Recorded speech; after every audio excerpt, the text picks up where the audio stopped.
चरणों में अनंत कोटि साष्टांग दंडवत। मैं एक साधक हूँ और आपकी कृपा से कई सारी दिव्य अनुभूति भी ले चुकी हूँ। फिर भी मन में ऐसे सवाल आता है कि मन की स्थिति एक जैसे क्यों नहीं रह पाती, सुखों और दुखों में हम बहते क्यों चले जाते हैं। साष्टांग दंडवत। जय श्री राधा। हरि ओम। गुरुर्ब्रह्मा गुरुर्विष्णु गुरुर्देवो महेश्वरा, गुरुर् साक्षात् परब्रह्म तस्मै श्री परम सद्गुरुवे नमः। परम सद्गुरुवे नमः। परम सद्गुरुवे नमः। जय श्री दादा जी। आपने जो भी सवाल किया, आप एक साधक हो और साधना में आप दिव्य अनुभूतियां लेते हैं, फिर भी जीवन में सुख दुख और मन चंचल हो जाता है। मन चंचल है ही, उस मन को स्थिरता लाने के लिए क्या करना चाहिए, ये महत्व की बात है। साधना में दिव्य अनुभूतियां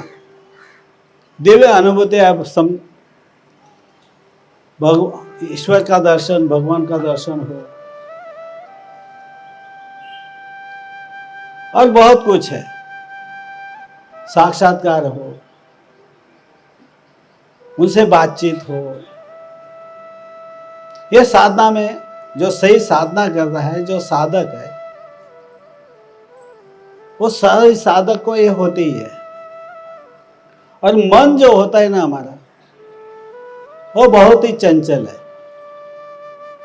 जब हमारी साधना छूट जाती है, जब हम उस परमात्मा के, दादाजी के हो, उनका नाम का रटन जो हमारे हर सांस में चलना चाहिए, हर पल उन्हीं में रहना चाहिए, तो हमसे होता नहीं है।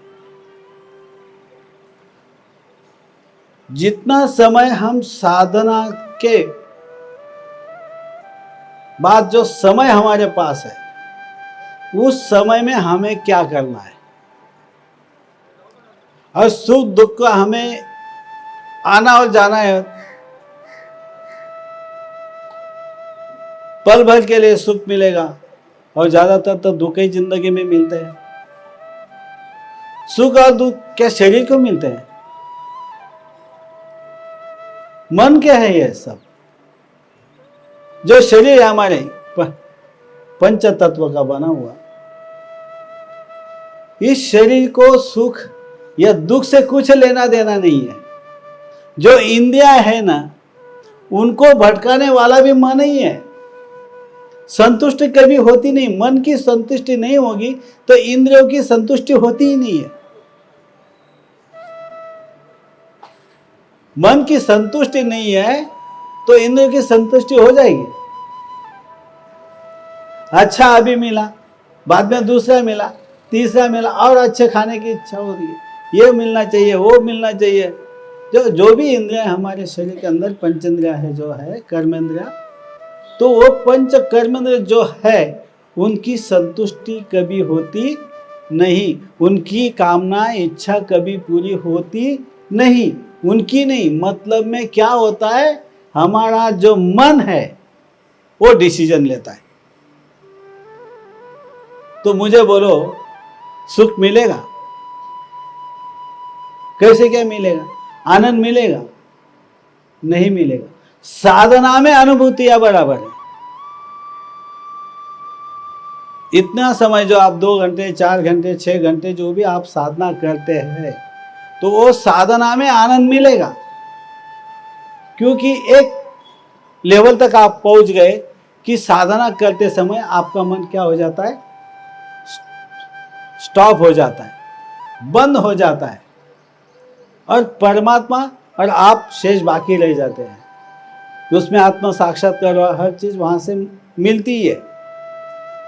लेकिन इतनी दिव्य अनुभूतियां लेने के बाद जब हम संसार में और कार्य करते हैं, वो समय पे हर समय उस प्रभु का नाम लेना चाहिए। नहीं तो दुख तो है ही, जिंदगी दुख के लिए है। हमारे जो नसीब में लिखा है वो भोगना ही पड़ेगा, वो आएगा ही। लेकिन हमेशा अगर उस परमात्मा में रहेंगे, ध्यान में रहेंगे, नाम में रहेंगे, तो क्या होगा? कितना भी बड़ा दुख आया तो उसकी जितनी तीव्रता है हमारे ऊपर, समझो 100% तीव्रता है, वो 25% पे, 10% पे आ जाएगी। क्योंकि हमारा मन क्या हो गया? चंचल जो था वो चंचल नहीं रहा। उस प्रभु में लीन रहते हैं, उस परमात्मा की तरफ हमारा ध्यान रहता है, तो दुख कैसे का होगा? आएगा, लेकिन उसका जो हमारे ऊपर असर है, जो उसका प्रभाव जितना होना चाहिए वो कम रहेगा, बहुत कम रहेगा। ये अटल सत्य है। दादाजी की कृपा से तो अटल सत्य है। जो साधक है, जो हमेशा दादाजी का नाम रटन करते रहते हैं, उनको दुख की इतना जो भी भयावह है तो कम होते हुए नजर आएगा, है उतना ही। लेकिन जो असर है वो कम हो जाएगा, क्योंकि मन, दुख किसको हुआ? मन को हुआ। और मन ही प्रभु में लीन है तो दुख इतना नहीं लगेगा। जो हमें जो भी व्याधि हो, अर्थ जो अर्थ है हमारा, जो धन है उससे हो, परिजनों से हो, परिवार से हो, बाहर से हो, तो क्या हो जाता है? हमारे विकार भी दमन हो जाता है। कोई इच्छा बाकी नहीं रहती, ये होना चाहिए, वो होना चाहिए, ये मेरे से अच्छे रहने चाहिए, ऐसा भी कुछ दिल में रहता नहीं है। तो क्या होता है? दुख की प्राप्ति बहुत कम हो जाती है, बहुत कम। हमारा मन ये चंचल है, वो टहलता रहता है, कभी स्थिर रहता नहीं है। इतना चंचल है कि पल भर के लिए भी वो वर्तमान में रहता नहीं, हमेशा भूत की सोचेगा या भविष्य की। भूत या भविष्य में, वर्तमान में सिर्फ प्रभु का नाम है और किसका? परमात्मा का ध्यान है, इसके ऊपर और कुछ है नहीं। और इसी कारण हम भविष्य की सोच के कारण और भूत के भविष्य की सोच के कारण हम हमेशा दुख ही पाते, सुख कभी पाते नहीं, सुख कभी पाते नहीं है। इसीलिए मन आपका जो है चंचल मन है, जो क्या करता है? भविष्य की सोच लेता है, भूत की सोच लेता है, किसी ने कुछ बोला ये सोच लेता है, परिजनों से दुख मिला वो सोच लेते हैं।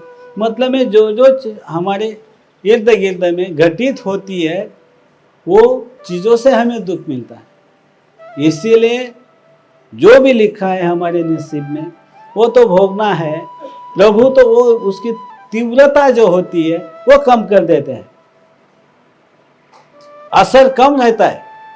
और इसीलिए वो दुख जो हमें प्रभाव हमारे मन के ऊपर करना चाहिए वो होता नहीं है। इसीलिए साधक में जो दिव्य अनुभूतियां लेते हुए भी जो आपका खाली मन होता है ना, जब तक प्रभु में है तब तक क्या हुआ है? वो एक जगह पे स्थिर हो गया। वो जब हमारा स्थिर मन हट गया तो क्या होगा? समय मिल गया उसको सोचने का। उसको सोचने का समय मत दो तो अनुभूति इससे भी ग्रेट मिलेगी। स्वयं परमात्मा आपके सामने खड़े हो जाएंगे। वो एस्ट्रल ट्रैवल भी करा सकते हैं, कुछ भी हो सकता है। आपका जो मन खाली है ना, उस जो खाली मन जो यहाँ वहाँ भटकता रहता है उसको क्या करना है? प्रभु में लगा देना है। साधना तो सबसे बड़ी है, नाम से भी बड़ी साधना है ध्यान योग साधना। क्योंकि नाम रटन हमेशा नहीं रहेगा, वो तो हमें क्या करना पड़ेगा? हमें हैबिट करनी पड़ेगी हर समय भजने की। ये बात है, तो वो भी तो ध्यान ही हो जाता है। हर समय अगर जो नाम का रटन करता रहता है, सांस सांस में उस भगवान का नाम लेता रहता है, दादाजी का नाम लेता रहता है, तो मुझे बोलो मन को सोचने की बात कहाँ आई?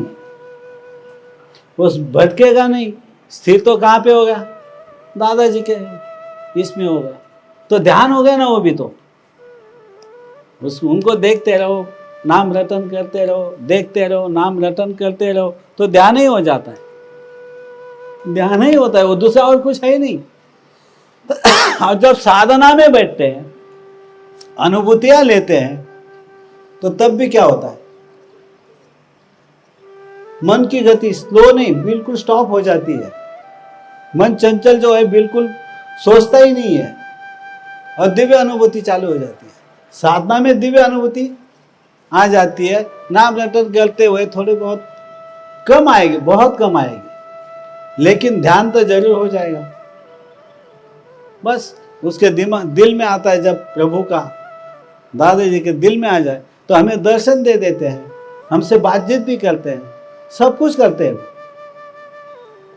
तो मेरा कहने का मतलब है, अनुभूतियां, ध्यान करना तो सबसे बड़ी चीज है, सबसे बड़ी उपलब्धि है। ध्यान से मन ज्वाइंट हो जाता है हमारा, बिल्कुल एक तार जैसा। तो क्या होगा, अरे हमारा रिश्ता सिर्फ प्रभु से रह जाता ना, और किसी से नहीं। दुनिया को हम भूल जाते हैं, ये तन को भी भूल जाते हैं, शरीर को भी भूल जाते हैं। ध्यान में दिव्य अनुभूतियां आती है, लेकिन जब इस संसार में हम हैं, तो हमेशा नाम का रटन करना है। अगर हमेशा उस प्रभु का नाम का रटन करते रहेंगे, तो दिव्य अनुभूतियां जो है वो आती रहेगी, हमेशा मिलती रहेगी। और क्या करना है, मन को, जो हम सुख दुख के इसमें चले जाते हैं, सुख और दुख दो पार्ट हो जाते हैं, तो वो नहीं होगा। और दुख की अगर आया भी जिंदगी में, तो नॉर्मल हो जाएगा, वो तो उसका असर बहुत कम हो जाएगा। इसीलिए प्रभु का नाम का जो भी रटन है, सांस सांस में उसका नाम भजना है, लेना है, तो उससे क्या होगा, उनको देखो और नाम करते रहो, तो भी साधना हो जाती है, ध्यान ही हो जाता है। इतनी आंखें खुली होती है, शरीर कुछ भी काम करता रहता है, ये होता है। और ध्यान में क्या होता है, स्टेडी, ऐसे ही बैठना है हमेशा, तो एक तार हो जाता है उसमें ज़्यादा से ज़्यादा दिव्य अनुभूतियाँ आती है। और मन चंचल है, वो वहाँ पे स्टॉप हो जाता है, शून्य हो जाता है, पूरी तरह से उस समय पे मन खाली रहता है। और जब हम आँख खोलने के बाद संसार के बारे में सोचने लग जाते हैं, तो जो दुख आता है या सुख आता है, उसकी तीव्रता बढ़ जाती है। इसके लिए लगता है आपको। लेकिन वही जो समय आपको मिलता है, तो वह समय में क्या करना है, फिर से नाम रटन चालू कर दो, तो दुख है ही नहीं ऐसा लगेगा। बस जय श्री दादाजी।